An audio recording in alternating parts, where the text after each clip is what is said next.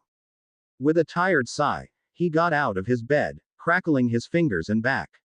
He sighed again. In truth, he didn't want to go anywhere. He just wanted to sleep for the whole Sunday. And he was about to end the whole date. He felt so refreshed, so fucking happy. The torment, the torture, the meetings had just ended, unless you count meeting Toru as a date. 13 dates, 13 days of pain and suffering. Now had all come to an end. Good job, kid. Congratulations. Well done. The past users all applauded him. Izuku nodded to them with a smile on his face. He finally had time for himself. Thanks, everyone. We didn't do much. You should be proud of yourself. Yes, you managed to nail everything.